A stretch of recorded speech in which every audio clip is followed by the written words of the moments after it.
What's up, everybody? It's Jared with Capture the Magic, and I suppose you could say it's undeniable at this point that the theme park battle between Disney World and Universal Studios has gone mainstream, as we've seen lots of major publications talking about it, and we have yet another one here from the Hollywood Reporter, and are talking specifically about Universal and Disney here. And I figured this article would be a good one to go through, as there is some interesting quotes in here by Mark Woodbury about potential things coming to Epic Universe and some other things in this. So we're going to read through this article, get some thoughts on it, and see if this has some really good information, or if this is more kind of normie, I guess you could say, fodder for, what is going on in the theme park realm, given that this is the Hollywood Reporter. So the article is Mickey versus Shrek Inside the Multi-Billion-Dollar Theme Park War. It says on May 21st, NBC Universal trotted out stars, drones, fireworks, giant Bellagio-esque water fountains, and narration from Steven Spielberg to officially open its biggest bet yet on immersive experiential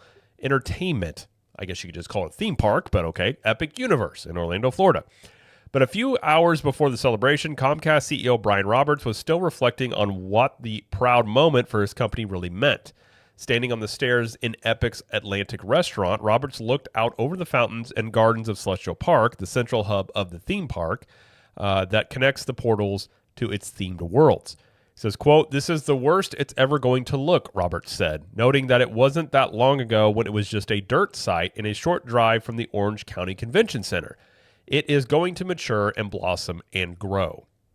I completely agree with that. Epic Universe is perhaps the most expansive push yet by entertainment companies into themed immersive entertainment. At a moment where traditional forms of media like pay TV and film are struggling or inconsistent, and where streaming is growing but not nearly as lucrative as media of the past, live experiences have emerged as a top strategic priority.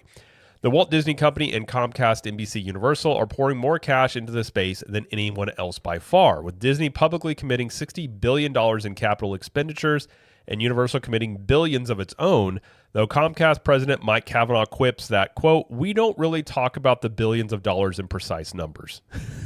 That's kind of an interesting quote, that they don't put a number on it. They're not going to talk about the billions of dollars in precise numbers. I mean, I'm sure internally they have those numbers.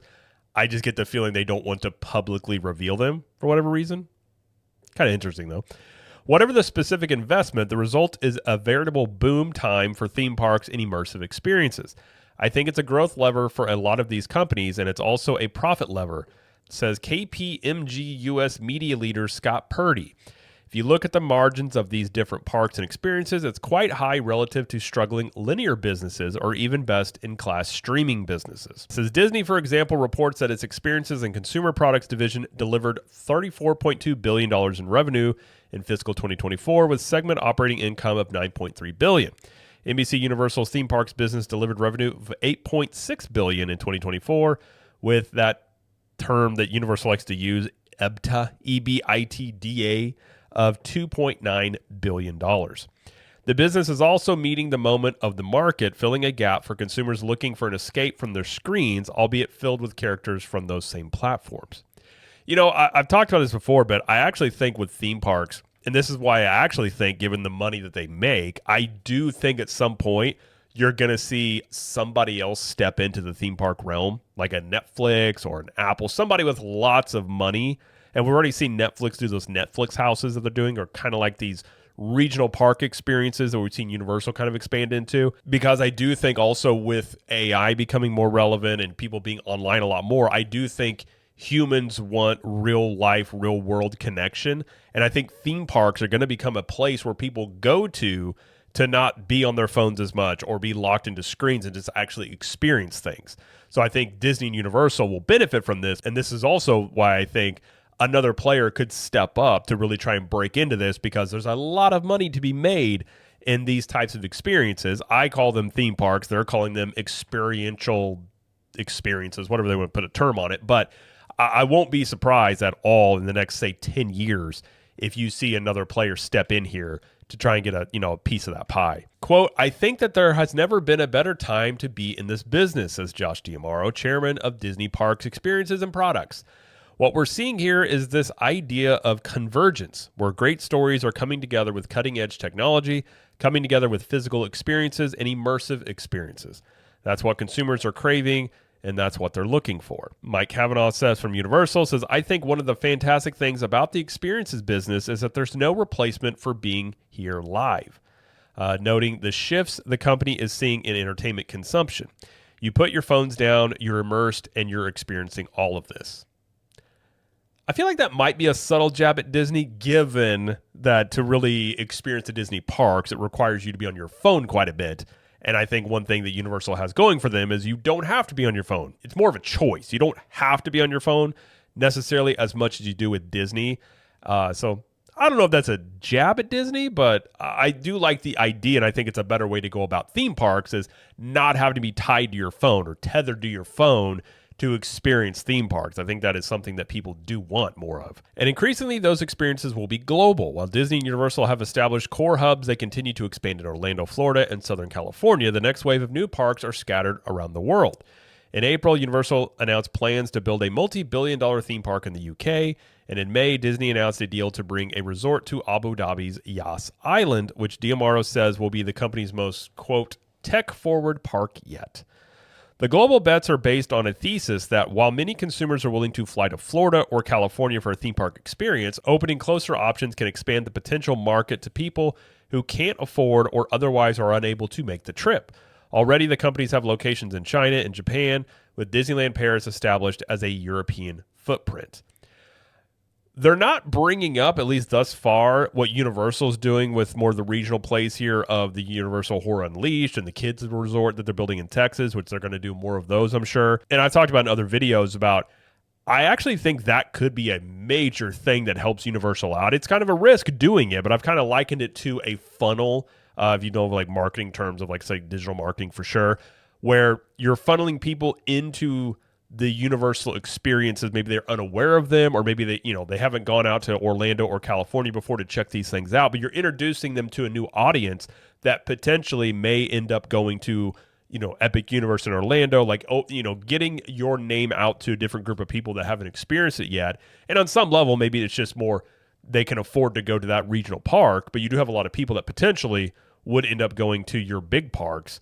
And I think obviously, internationally, that's going to have an effect of these new parks. But I think just domestically, that approach has a lot of potential to play out very well for Universal. And if that does work well for Universal, you might see Disney do something very similar to that, that's kind of what Disney has done in the last 10 years of stuff that Universal does, and it works out for them. Disney kind of does their own version of that. So I do think that is something, I don't know if they'll hit on this later in the article, but I think that is a big part of this that they haven't at least mentioned yet in this part. And Disney and Universal each believe they have their own secret sauce that helps their experiences stand out in a world that has no shortage of theme parks. So it's, quote, there is no other company that invests as aggressively in technology. The Imagineers are still doing it today, and there is no other company that has the physical and digital footprint that we have to deliver those stories and connections to our consumers around the world, D'Amaro says. So the Walt Disney Company, by virtue of that collection of IP and technology and platforms, is unrivaled. I don't know if I would say Disney is the most aggressive company in technology. I mean, historically, yes. And right now, I don't. I mean, obviously, D'Amaro is going to say that. I don't think that I would categorize them as being at the forefront of technological advances. And even in the theme park realm, a lot of the things they're doing in the parks are things that Universal did first, and they kind of did their own versions of them, which they've been doing since about 2010 when Universal first came out with the Wizarding Worlds. So I've said this for a while. I don't think Disney's necessarily at the forefront. They're the biggest market share undoubtedly, but I wouldn't categorize them as being aggressive or, pushing boundaries. I think for the most part, they try and play it pretty safe, trying to not to take any, unnecessary risks, I think, as they would probably classify it. While I wouldn't say that they're the most aggressive in new technology, they do have a massive footprint, obviously, when it comes to the Disney brand. That might be cutting hairs, but I'm not surprised to hear Josh D'Amaro say that. Indeed, intellectual property is at the heart of both companies' experiences business, and their approach to it could not be more distinct. Disney, of course, has sought to leverage all the company's IP when it creates new experiences, going all the way back to the grand opening of Disneyland when rides featuring Peter Pan and Snow White were flagship experiences. And it has been savvy in leveraging M&A to that effect as well. Consider many of the recent and upcoming additions to Disneyland and Anaheim, which include lands and attractions based on Star Wars, Marvel, and Avatar. Increasingly, theme parks are being baked into the fabric of the company's creative process. When Kevin Feige is thinking about his next Marvel movie, I'm there. My team is right there from the beginning, thinking about these worlds that he's going to create, these characters that are going to come to life, D'Amaro explains. We're thinking about how are we going to translate this story beyond the screen into a theme park, onto an attraction, to a consumer product, in a game. That starts very, very early in the process. Lately, I would say I wouldn't take a lot of the Marvel stuff directly into the parks, but I mean, that I'm sure is true. I'm sure they're always looking at things from movies and IPs that they have to put into the theme parks. But just because they're looking at it doesn't mean they're going to do it. I've often said, you'll hear from time to time that Universal's looking at something that could replace Marvel Superhero Island. I have no doubt that they've had meetings or ideas about, hey, what would we replace this with if we were to do it? That doesn't mean they're going to do it, because I've contended for a long time, unless Disney backs up the Brinks truck and pays for those Marvel rights, that Universal's never going to get rid of Marvel Superhero Island. So just because there's ideas being thrown out there doesn't mean that it's coming into the parks. I think that's important to note. Universal, of course, has embraced that strategy as well. Epic Universe includes lands based on Universal IPs like How to Train Your Dragon's Isle of Berk and Universal monsters like Frankenstein and Dracula. But the company has also made a strategic decision to partner with third parties that own compelling IP, making the argument to rights owners that they can increase the fandom of their properties and characters by bringing them to life in the Universal parks. Consider the success of Harry Potter lands in Orlando and the Super Nintendo lands in Florida, California, and Japan. Well, there's also Harry Potter lands in California, but they either forgot that or didn't know that. There's no creator out there that wouldn't like to see their IP delivered to the world in a way like we'll see in these parks, Kavanaugh said, adding that the experience, quote, infuses the IP for further use of the creators in writing more books, making more movies, and making more TV shows. I will say the way that obviously Disney and Universal are competing with each other, Disney using essentially their own IPs. They did do Pandora. They now own the rights to Avatar, but at the time that was a licensed third-party thing. But for the most part, Disney is just going to use their own IPs, whereas Universal, I do feel like, has more flexibility in that they can do Harry Potter and Nintendo. It's brands they don't outright own, which does set them up in the future. If there is something that really catches on, they can leverage that and bank on that quicker and more efficiently than, say, Disney could. Because I think Disney's, let's say there is a property that gets really hot and gets a big fan base, Universal could strike a deal with that company and bring it into their parks, where Disney more than likely would try and develop their own, IP on a similar idea, and then you'd have to hope that that catches on with an audience before it would come into their park. So I think at this point, Disney probably is not looking at doing any third-party stuff, whereas Universal obviously has done that in the past and is continuing to do that. So I think in terms of future expansions you can do, I do think that gives Universal a lot more flexibility. And really, in my eyes, I think it does give them an advantage as they are wanting to eat into more market share by using things beyond of things that they just own. Universal has gone all in when it comes to immersion at Epic Universe. Each of the lands accessible from Celestial Park, visitors feel as though they are completely transported into the fictional worlds of Harry Potter or How to Train Your Dragon. Many of Disney's new park additions focus on creating similar immersive worlds following the success of Star Wars Galaxy's Edge and Pandora at Animal Kingdom. I've said this before. I think Galaxy's Edge is a massive swing and a miss when it comes to a Star Wars land and what you could have done. The fact that it's only based on the sequel trilogy, you have nothing to do with the prequels or the original trilogy. Although I will say Pandora, I think, is the best of the newer lands that Disney has built. That is a fantastic land. But that land at the time was built by James Cameron and Joe Rohde. And I think those two together made for a great land. Not so much for Galaxy's Edge, I will say. That's just my personal take, but I understand what they're saying.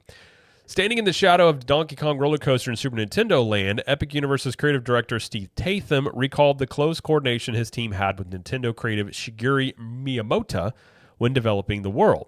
We worked with them to bring out what's really important, Tatham said. It's an IP monetization play, and the fact is it's a proven economic model, whereas streaming is the least proven model, says KPMG's Purdy.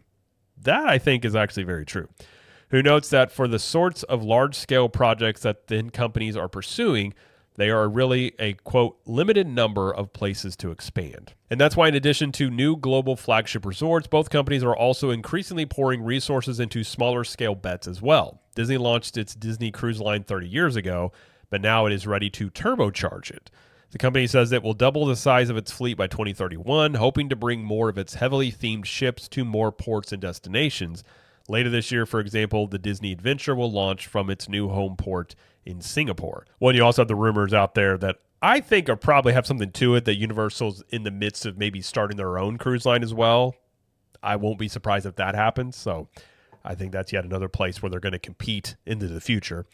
Universal, meanwhile, it's experimenting with a pair of new concepts in the U.S., a year-round haunted house attraction called Horror Unleashed, with the first set to open next month in Las Vegas and a second location taking over a former Chicago Tribune building in Chicago in 2027. And next year, the company will open a new theme park in the sprawling suburb of Frisco, Texas, one that is smaller in scale and scope than what is built in Florida, targeting families with younger children, featuring attractions based on Shrek, Trolls, and SpongeBob SquarePants. You've also got Jurassic Park in there as well, and some other ones. Despite the cutthroat competition, executives at both companies privately, and in some cases publicly, acknowledge that each company ultimately benefits from the investments they each make, especially in Orlando. It says, quote, if something is built new in Central Florida like Epic Universe, and if it brings in additional tourists, I can almost guarantee you that new tourist coming into the market is going to have to visit Magic Kingdom, DeMauro told MoffettNathanson conference in May. It says, indeed, the research firm's Rob Fishman wrote a report July 14th leaning on a visit to Orlando and alternative data sources like the average daily wait times to suggest that the opening of Epic Universe did little to hurt demand for Disney's South Florida parks. Universal executives, meanwhile, are betting that Epic Universe and its themed lands will be just as much of a must-visit, and that the investment will make their parks a primary destination for more visitors. Well, I'd also say, Epic Universe is barely 2 months old, and it's still a park working through its issues, as any new theme park would. So I've said for the entire time, I don't really think you can take any meaningful data or travel trends, for instance, out of, say, how is Epic Universe going to affect Disney World and all that stuff, until you get this park where it's like fully running. The max capacity is where they want it to be, which is around 40 to 50,000 guests. Right now, I do know internally, even though it was reported by Blog Mickey and some other ones, that there's no cap on the Epic Universe daily park capacity. There is one. It's about 22,000-ish guests per day. Currently is what the cap is. So I think until this park is fully open, where you can have 40, 50,000 guests in here, I think until that happens, you really can't take any meaningful data and point to how it's hurting Disney or anything like that. And I know a lot of people have said Epic Universe is a Disney killer. I've never said that. I think it is going to affect Disney. I think especially as Epic Universe continues to run more efficiently and they add more things to this land, and as Universal becomes much more of a potential week-long vacation destination, that is going to affect Disney in the terms that many people will probably still visit both places. But if families that were going to Disney for, say, typically a week, they decide in the future to split time between Disney and Universal, that will hurt Disney, as that used to be just a Disney-centric crowd, that many times now you're going to be splitting time between the two as Universal becomes more of a destination for people. And so I think they both will share an audience going forward on some degree.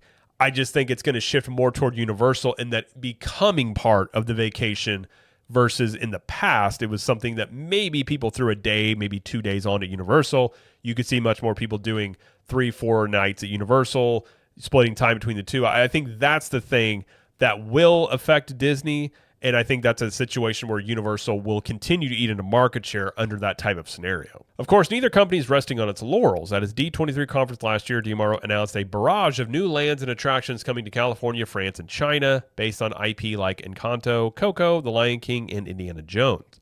And Comcast executives are already salivating over what else they can do at Epic Universe. In the park's Atlantic restaurant, as motorized fish sculptures slowly drifted along the ceiling, Mark Woodbury, the chairman and CEO of Universal Destinations and Experiences, expanded on his view of the park's future. What you can't see sitting here are all the expansion areas that are outside the spaces that you can see, Woodbury said. This is the first step in an epic future. There's a lot of room for expansion, and we're already thinking about how that plays out. I think this is like the second or third article where you've heard Woodbury say very similar things. I personally think you're going to see additions to Epic Universe much sooner than many people anticipate. I think for many of the reasons you're seeing now with the higher wait times, and if they really want to get more people into this park, I think the thing you would look at is just having more things to do here. And given that Epic Universe is, I think what Universal wants is that to be their Magic Kingdom, I think they're going to add another expansion into this area rather soon. I don't think you're going to be looking at Epic Universe having no expansions for like 10 years. Even though this park's brand new, I think that as aggressive as Universal is being, and they've already got stuff announced. I mean, obviously, Rip Ride Rocket's going away. There's a bunch of rumors about things coming to Universal Studios and also Islands of Adventure. I'm not going to be surprised one bit if you hear an Epic Universe expansion in the next couple of years. And I think that may surprise some people, but I think it makes a lot of sense if you're looking at wanting to really get the most out of this park and really help out Universal becoming a potential week-long vacation destination. I think that does make a lot of sense. And the fact that they're openly talking about it, I don't think they would be going around saying these things if they weren't going to have expansion areas in here for like a decade. I think that they're kind of telling you without telling you that there's some things coming sooner rather than later. Bank of America analyst Jessica Reif Ehrlich, for one, predicts that a Wicked World is likely a future portal in our view at Epic, given the success of the Universal film franchise. It does not take much imagination to picture a glittering Emerald City being constructed in between the Isle of Berk and Harry Potter's version of Paris. Well, I would say I don't know who this Jessica Reif Ehrlich is. I don't think her being an analyst at Bank of America, I don't think she has any clue about what would be coming. I would point to the fact that Mark Woodbury himself has said in numerous interviews that a Wicked Land or the Wicked movie makes a lot of sense for theme parks. So I do think that Wicked is more than likely going to come into the theme parks in the future. I just wouldn't credit that to this Bank of America analyst. I would just take it off the word of Mark Woodbury, who has said very similar things. So I don't know if she just doesn't know he said that before, or the Hollywood Reporter doesn't know that, but I don't think it's just because she says so. I think that's because they've kind of hinted that that's very likely something that would come to the parks. But the explosion of interest in the experiences business is not without substantial risk, not necessarily from outsiders entering the space. The barrier for entry remains stubbornly high, but from financial and external factors. Experiences are incredibly expensive to develop and take years from conception to completion. Bob Iger says that the parks typically take as long as 2 years to develop and another 5 years to build. What did you say? You know, it's kind of funny because I've often said, you talk about the things that Disney's building, you're looking at least 5 years. Bob Iger here says it himself. So I've often argued that, you know, the Monsters area coming to Hollywood Studios or the Frontierland stuff or even the Animal Kingdom stuff, I just don't buy these 2 to 3 year timelines. Now, until they prove otherwise, it's typically 5 years or more, and Bob Iger here has said it himself. So the stuff coming to Frontierland, you're not likely to see that be done until closer to 2030. And I think Villains Land is even, you're talking mid-2030s in my opinion before that's done. So I think that even Bob Iger agrees with that take. Unlike films or TV shows, which have effectively no costs after they are released, experiences require extensive staffing and upkeep. Those operating costs continue even if demand slows. And as the COVID-19 pandemic shows, demand can be impacted without warning. Executives today remain concerned about a possible decline in foreign tourists visiting the U.S. Disney CFO Hugh Johnston told Wall Street analysts in May that the company has seen an impact of about 1 to 1.5%, though so far domestic demand is making up for that softness. And as important as IP has become, if a piece of IP is mismanaged or depleted, it can diminish interest in the attraction. Managing that IP and those attractions over years or decades is a hard thing to do. I feel like that's a Hollywood Reporter's way of saying things like Star Wars have not been managed well as an IP. Because I think Star Wars decline, and even you could even say the recent history of Marvel's decline, that would be categorized as mismanaging the IPs, which when you're not having good Star Wars movies or good Marvel movies, there's way less demand to go check out these theme park lands when there's a decline on the movie or show side. So I feel like that, at least to me, reading between the lines, I think that's kind of saying, yeah, when you mismanage Star Wars, there's not as much demand for Galaxy's Edge. Makes a lot of sense, and I think this is what most people understand, but yeah, they didn't. I don't think they wanted to call out Disney necessarily, as I'm not surprised to hear that from the Hollywood Reporter.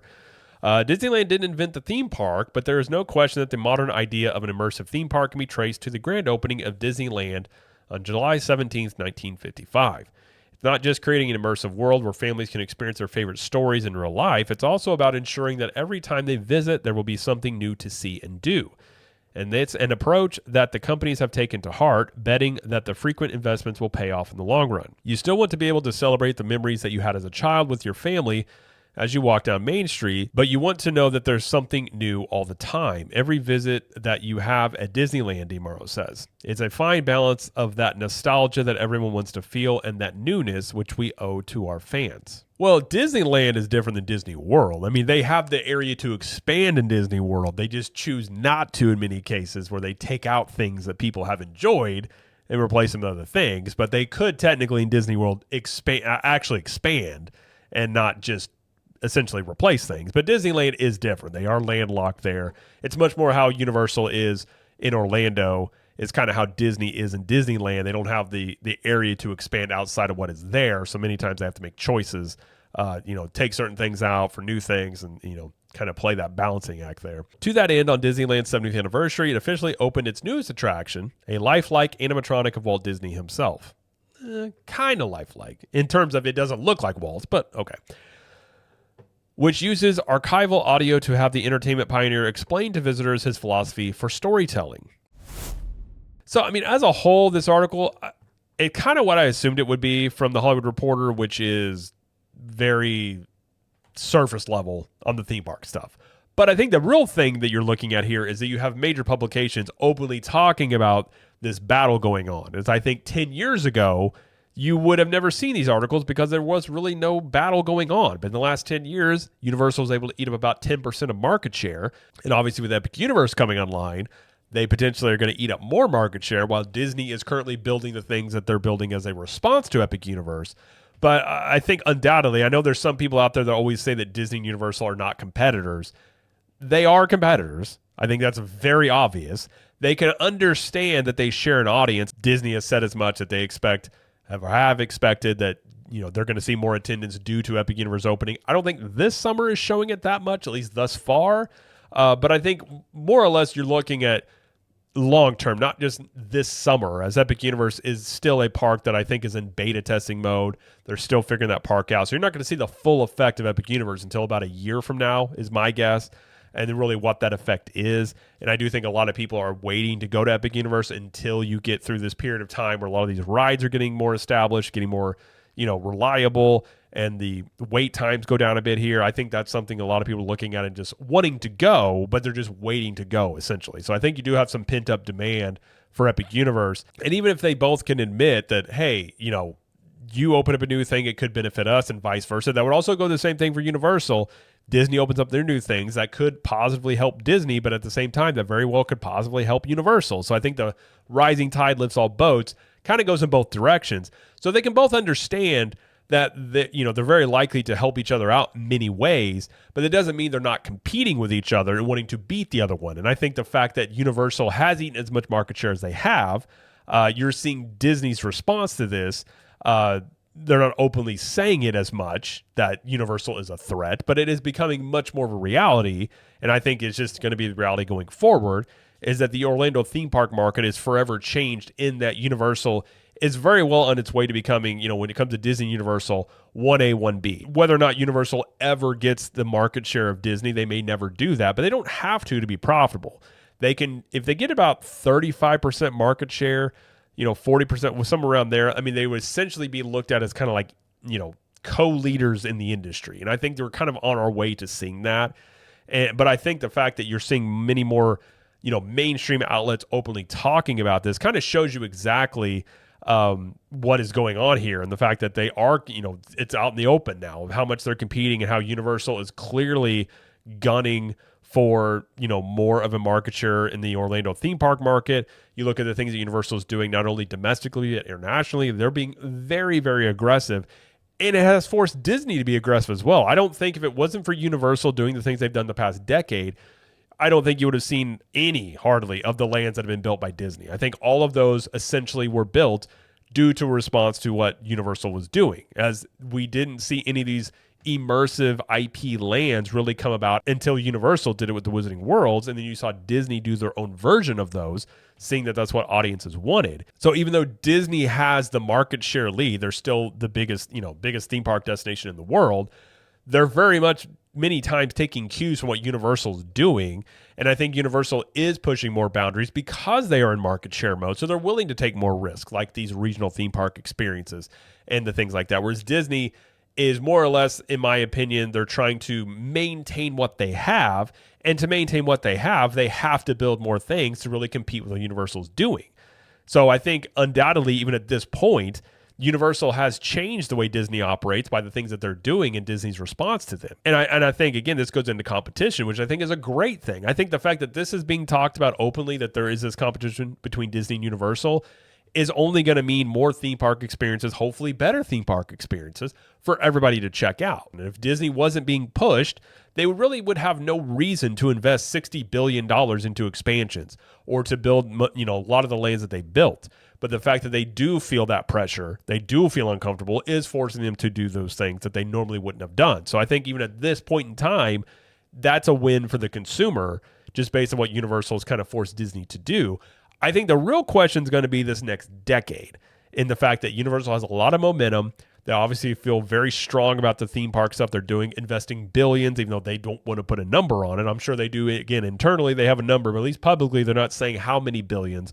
But the fact that they're doubling down on the theme park side of things shows you that they feel like they have a lot more room to grow here. I think realistically for Disney, I don't know how much room they have to grow necessarily, but I think they definitely look at this as saying we want to maintain whatever market share we have here. There's also the reason why Disney has invested so much in the cruise lines, is because that's an area where they feel like they can grow without as much competition versus, say, maybe the Orlando theme park market. Because I just think forever it has changed, that Universal is only going to continue to be much more of a thorn in the side of Disney. But, these risks that Universal is taking, like, if they pay off in the next 5 to 10 years, how much more does this change what Disney does? This could really change how Disney approaches these things. And again, like I said before, you could see Disney doing their own version of these regional theme park experiences if it works out well for Universal. And I think the next 5 to 10 years are going to be very interesting, because I think you're going to continue to see Universal be very, very aggressive. And then how do the things that Disney's building, how does that,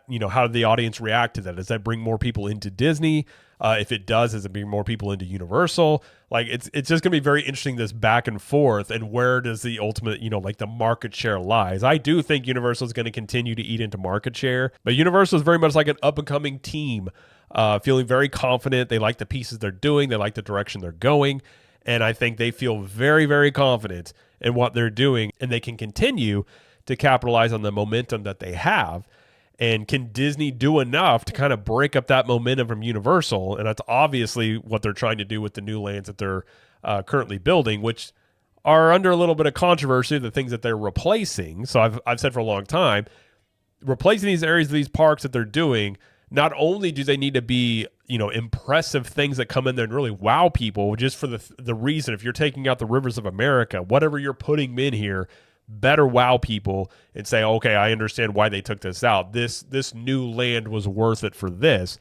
You have that aspect of it, plus you have the measuring stick of Epic Universe, that if these experiences and these lands that Disney is building aren't up to the level of, say, Epic Universe, people are going to note that. And there's lots of questions around Imagineering. I mean, Disney's in a very interesting spot here, because you not only have a new CEO coming to the picture next year, supposedly, very likely at this point it's looking like Josh D'Amaro, as he's being featured a lot more, and especially in this article here, you're seeing D'Amaro's name being thrown out there quite a bit. And this article really didn't mention Bob Iger outside that one quote there about the timelines of construction.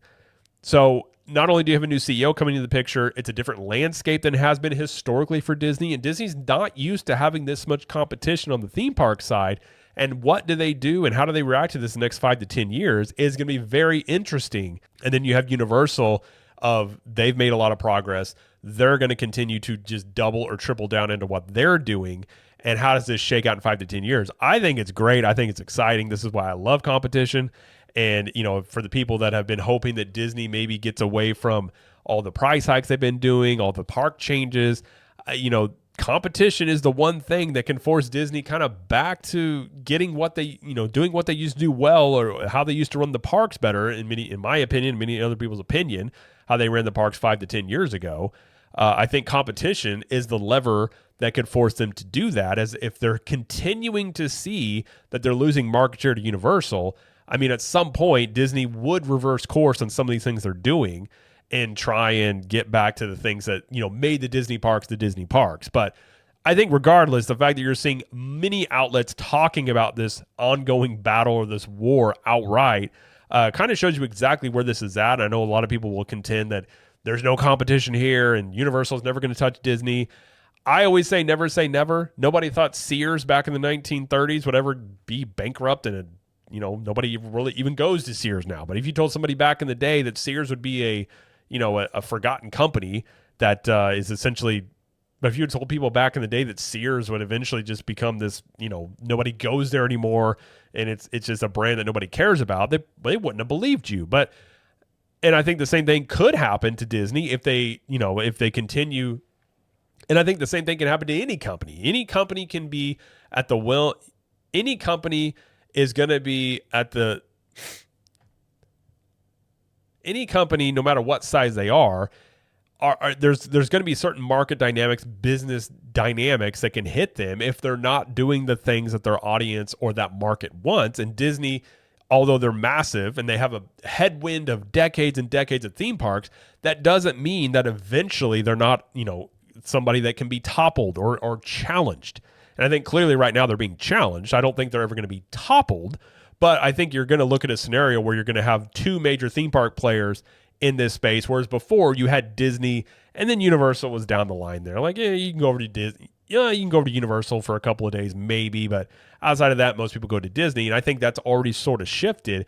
And I think as Universal continues to add things into their parks, that could shift even more. The real question is, can Disney break up that momentum and stop the market share bleed with the things that they're doing? I think that's the big question here, because they're not going to push Universal back to where they were in 2008. Like, that's just not going to happen. It really is, can you stop the bleeding of the market share that Universal has been taking? Are you able to stop that? And if they're not, that's going to cause more reflection on the way Disney runs the parks, being much more, I think, attentive to what the audience wants. I think the next 5 to 10 years is going to be which sort of philosophy ends up being the one in the modern theme park landscape that kind of wins audiences over more. That's going to be very interesting to see how that plays out. Either way, I think this article is kind of normie, not really a whole lot on the theme park side to really glean a whole lot from here. But the fact that it's being talked about more, I think, is evident of the ongoing theme park war that we're seeing just going to continue to heat up over the next 5 to 10 years. But of course, when there's anything new on this front or any new announcements, we will talk about it on here, of course. But for now, that's going to be it, though, for this video. So if you like this video, please like it and subscribe to the channel, as well as coverage here of Universal Studios, Epic Universe, Disney World, and pop culture. And let us know in the comments, what do you think about all this? And until next time, we will see you in the parks.